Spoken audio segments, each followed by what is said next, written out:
Hello बच्चों, सब ठीक ठाक। मैं आपको अभी बहुत बड़ा एक खुशखबरी सुनाने वाला हूँ। तो ये सेशन काफ़ी इंपॉर्टेंट होने वाला है, चाहे वो क्लास 9th के बच्चे हों, 10th के, 11th के या 12th के। बहुत बड़ा गुड न्यूज़ है, बहुत बड़ा अपडेट सामने आया है। आगे बढ़ने से पहले मैं आपसे ये रिक्वेस्ट करता हूँ, जो बच्चे नए हैं इस चैनल पे, तो परफेक्ट मैथमेटिक्स क्लासेस को ज्वाइन कर लीजिए, सब्सक्राइब और लाइक और शेयर कर दीजिएगा, ठीक है। बहुत बड़ी खुशखबरी है। बोर्ड जो एग्ज़ाम 2026 में होगा, अब 2 बार होंगे बोर्ड एग्जाम। न्यू सिलेबस भी आउट हो गया है। ये लेटेस्ट, बिल्कुल लेटेस्ट अपडेट है, सीबीएसई की वेबसाइट से लिया गया है। तो अभी जो क्लास 10th का जो एग्ज़ाम होगा, जो बच्चे क्लास 10th का एग्ज़ाम 2026 में देंगे, तो 2 बार एग्ज़ाम होगा। तो उसका डेट क्या है और दोनों मैंडेटरी है एग्ज़ाम देना, क्या एक ही एग्ज़ाम दे के काम हो सकता है या दोनों देना पड़ेगा, मार्क्स कैसे आएगा, कौन सा मार्क्स लिया जाएगा, इस सब की चर्चा हम इस सेशन में करने वाले हैं। तो 1 बाय 1 हम इसको डिस्कस करते हैं, ठीक है। तो चलिए इसके वेबसाइट पे चलते हैं। तो चलिए इस न्यूज़ को तहकीकात करते हैं और आपको मैं 1 बाय 1 क्वेश्चन का जवाब देता हूँ, ठीक है। देखिए, ये सीबीएसई के मेन वेबसाइट से लिया गया है। ये ड्राफ्ट ऑलरेडी रिलीज़ कर दिया गया है और इसको लागू करने के लिए भी सहमति हो चुकी है, ठीक है। तो क्लास 10th का फ्रॉम 2026 से क्या होगा, 2 एग्जामिनेशंस होंगे, ठीक है। तो ये इस तरह से, ये देखिए, ये पूरा इंग्लिश है। इसका मैं निचोड़ आपको बता देता हूँ। पहले ये समझाना चाह रहा हूँ कि ये ऑथेंटिक न्यूज़ है, ठीक है, ऑथेंटिक इन्फॉर्मेशन है। क्लास 10th का 2025 का एग्जामिनेशन शेड्यूल 15 फरवरी से 18 मार्च, इस तरह से ये है, ठीक है। तो ये वेबसाइट पे ऑलरेडी दिया हुआ है, आप वहाँ जाके भी चेक कर सकते हैं। अब इसको समझते हैं कि एग्ज़ाम कब से कब होगा और दूसरा एग्ज़ाम, पहला कब से कब होगा, दूसरा कब से कब होगा, और इसका सिलेबस क्या रहेगा, क्या दोनों देना ज़रूरी है या एक ही देना है या क्या है, इस सब के बारे में डिस्कस करते हैं। तो चलिए नेक्स्ट पेज पे चलते हैं। तो देखिए, सीबीएसई एग्ज़ाम्स 2026 से साल में 2 बार होगी। 10वीं की बोर्ड परीक्षा ड्राफ्ट को मिली मंजूरी। क्लास 10th का बोर्ड का जो परीक्षा होगा साल में 2 बार होगा। इतना तो आपको भरोसा हो गया, ठीक है, ये निश्चित हो गए। और हाइलाइट्स क्या है, सीबीएसई ने क्लास 10 की बोर्ड परीक्षा के लिए नियमों को मंजूरी दी। सेकेंड पॉइंट क्या है, वर्ष में 2 बार होगी परीक्षा, पहला चरण फरवरी मार्च में, दूसरा मई में। तो डेट क्या रहेगा उसको भी डिस्कस कर लेते हैं, ठीक है। ये इस तरह से है, ये सब है। परीक्षा का पहला दूसरा चरण कब होगा वो आपको मैं दिखाता हूँ। बोर्ड के एक वरिष्ठ अधिकारी ने बताया कि सीबीएसई बोर्ड 10वीं परीक्षा का पहला चरण 17 फरवरी से 6 मार्च तक आयोजित किया जाएगा, जबकि दूसरा चरण 5 से 20 मई तक आयोजित किया जाएगा। मतलब आपका जो पहला जो डेट होगा, पहला जो एग्ज़ाम होगा, वो कब होगा बच्चों, 10वीं परीक्षा का, 10वीं का जो एग्ज़ाम 2026 में होगा, वो कब होगा, 17 फरवरी से 6 मार्च तक आयोजित किया जाएगा। इसी के बीच में आपका रहेगा, ठीक है। और दूसरा कब होगा, 5 से 20 मई तक आयोजित किया जाएगा, ठीक है। अब ये जो नया शिक्षा नीति आया है उसके तहत ये नियम इम्प्लीमेंट होगा कि साल में 2 बार एग्ज़ाम होगा। ऐसा करने के पीछे क्या है, अब देखिए, दोनों परीक्षाएं सिलेबस पर आधारित होगी। जो एक सिलेबस मिलेगा, ये नहीं कि पहला जो एग्ज़ाम होगा उसका अलग सिलेबस होगा, दूसरा जो एग्ज़ाम होगा उसका अलग सिलेबस होगा। तो ऐसा बिल्कुल नहीं होगा, एक ही सिलेबस रहेगा दोनों एग्ज़ाम के लिए, ठीक है। ये आपका एक है। अब इसमें क्या इंपॉर्टेंट है, ये सब सारा जो न्यूज़ आया है, इन्फॉर्मेशन है, उसको मैं आपको बता देता हूँ। डेट आपने देख लिया, सारा देख लिया। अब है कि प्रश्न ये उठता है कि बच्चों के मन में ये रहेगा कि दोनों एग्ज़ाम देना क्या मैंडेटरी है। मतलब हम फरवरी और मार्च वाला एग्ज़ाम जो होगा, फरवरी से मार्च तक, ठीक है, फरवरी से मार्च तक पहला एग्ज़ाम, पहला चरण का जो एग्ज़ाम होगा वो देना ज़रूरी है कि दूसरा वाला, या दोनों।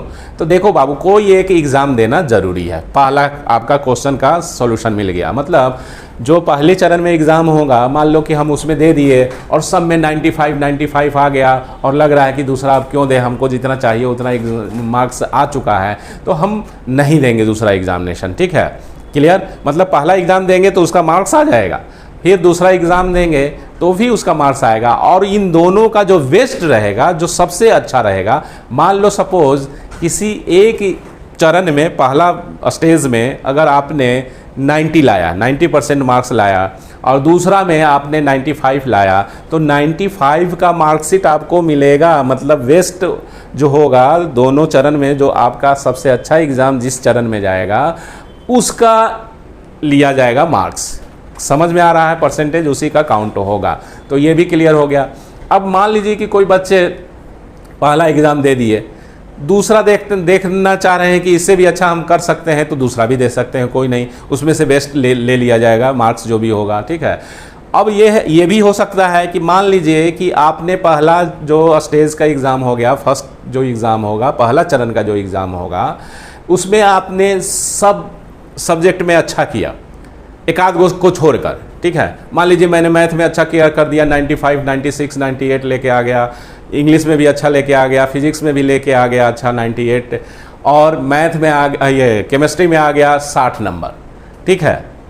तो आपका उसके कारण एवरेज कम गया, तो आपको लग रहा है कि अब हमको मार्क्स बढ़ना चाहिए, तो आप सेकेंड एग्ज़ाम में, सेकेंड जो चरण का एग्ज़ाम होगा उसमें सिर्फ केमिस्ट्री का एग्ज़ाम दो। मीन्स जो पहला चरण में जिस सब्जेक्ट में आपका एग्ज़ाम खराब गया है, मार्क्स कम आया है, उसको आप सेकेंड चरण में दे दो, सिर्फ उसी को दे सकते हो, कोई ज़रूरी नहीं है कि सभी देना है ना, वो आपके मन के ऊपर है। सब भी दे सकते हैं, सारे सब्जेक्ट का फिर से एग्ज़ाम दे सकते हैं, या सिर्फ जो आपका कम लग रहा है कि हम काहे के लिए सब देने जाएं, हमने तो झंडा गाड़ दिया है 98, 99 सब में, सिर्फ केमिस्ट्री में 60 मार्क्स आया है, तो हमको सिर्फ केमिस्ट्री पढ़ के अच्छा से और खूब अच्छा पढ़ के इसमें भी 98 लेके आ जाएंगे जो दूसरा एग्ज़ाम होगा मई में, उसमें तो आप सिर्फ केमिस्ट्री का एग्ज़ाम देना। ये सिर्फ एक डेटा मैं बता रहा हूँ, मतलब एक एग्जांपल लेके चल रहा हूँ। आपका कोई भी सब्जेक्ट में खराब एग्जामिनेशन फर्स्ट स्टेज में गया, पहला चरण में गया, तो आप दूसरी चरण में सिर्फ वो पार्टिकुलर सब्जेक्ट को ही देने का मन है तो उसी को सिर्फ दीजिए, ठीक है। ऐसा कोई मैंडेटरी नहीं है कि दूसरा आपको कंपलसरी है कि सब सब्जेक्ट ही देना है, वो आपके ऊपर है, ठीक है। आपको जो सुविधा होगा वो आप दे सकते हैं, ठीक है। तो ये किसी भी वीडियो में ये नहीं मिलेगा, किसी ने ये इतना गहराई तक रिसर्च नहीं किया है कि ये क्या हम सिर्फ एक दो सब्जेक्ट में जिसमें कम मार्क्स आया है क्या उसी का एग्ज़ाम दे सकते हैं सेकेंड बार जो होगा मई में, तो ये किसी ने नहीं बताया। सब ये बताया होगा कि पहला भी दे सकते हैं, दूसरा भी, या दोनों में से कोई एक दे सकते हैं, ठीक है। तो ये तो कॉमन है, दोनों में से कोई एक भी दे सकते हो या दोनों दे सकते हो। लेकिन ये भी है कि अगर मान लीजिए कि हम पहला स्टेज में कोई एक सब्जेक्ट में मेरा मार्क्स कम आया है, तो हम दूसरा स्टेज में सिर्फ और सिर्फ उस पार्टिकुलर सब्जेक्ट का एग्ज़ाम भी दे सकते हैं। कोई मैंडेटरी नहीं है कि हर सब्जेक्ट का एग्ज़ाम सेकंड में दे ही सकते हैं।